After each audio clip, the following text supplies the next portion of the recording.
apologies for being a little bit late, but thanks for being here. Obviously got Ellyse ahead of tomorrow's match. Ferdos, do you want to kick us off? Sure. Hi, Ellyse. Obviously, it's a big occasion playing the same team that you played in the final last year, and they've just spoken about sort of feeling the nerves and knowing what happened there. How do you guys feel about taking on a South African side that looks, I suppose, on the up? I think just really excited about the challenge ahead.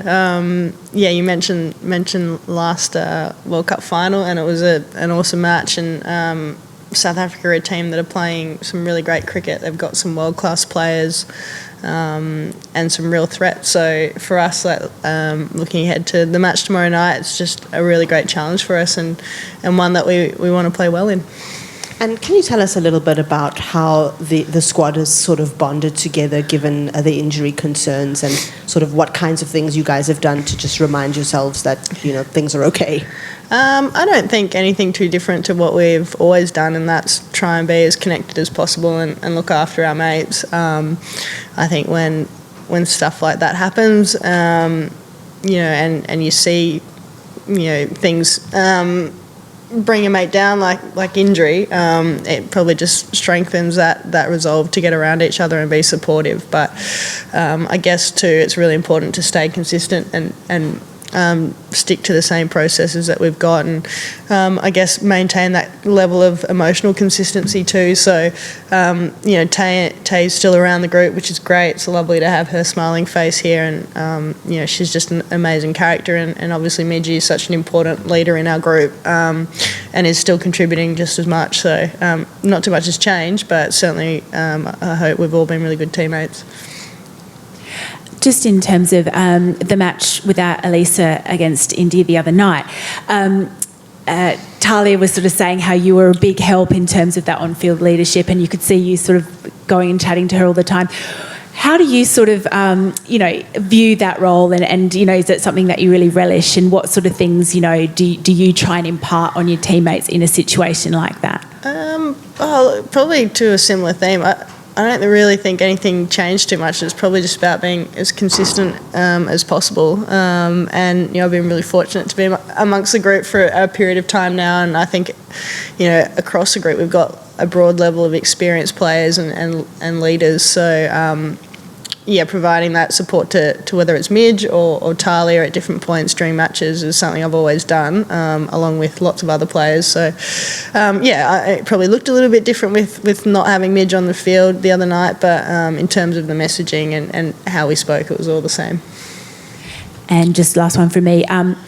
How big a deal was it sort of winning that match in, under the pressure and against, all the stuff that had gone before, but also, with that crowd, that kind of thing? How satisfying was it? And do you think sort of going forward that sort of helps? It's always really helpful to be exposed to that kind of pressure and that kind of challenge from an opposition. And it felt like a bit of a step up the other night, particularly with the full crowd there, and probably not totally supportive of us, but the opposition was, a situation we've been in before, but probably hadn't been exposed to in this World Cup so far. So I thought the way we rose to that and just adapted to the challenge was awesome. Hopefully that holds us in good stead for the time that we've got left in this tournament.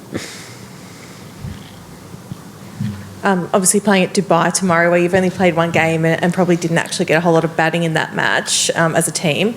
How have you talked about adapting to the conditions there, and do you take any notes perhaps from how the Windies approached their batting last night?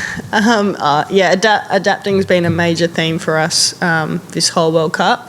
We had the one chance at Dubai, obviously bowled more on it than we batted, but we've also had a lot of opportunity to just watch those games played there. There's some consistent themes that have sort of come out of the conditions, and hopefully the planning that we've done for the match tomorrow night sort of reflects that. I didn't watch the game last night. I don't think anyone really did because we were training. Maybe Midge, because she was back at the hotel watching it. But I think we've probably just kind of stuck to what's going to suit our game on that wicket. Probably have to ask, is Midge training tonight, and how's she going, and do you think she might play tomorrow? I think as it stands, it's the same thing for Midgie. the medical staff and the team are going to give her every opportunity and possibility to play tomorrow night. But I don't think anything's changed in that respect. We'll just have to see in the next 24 hours.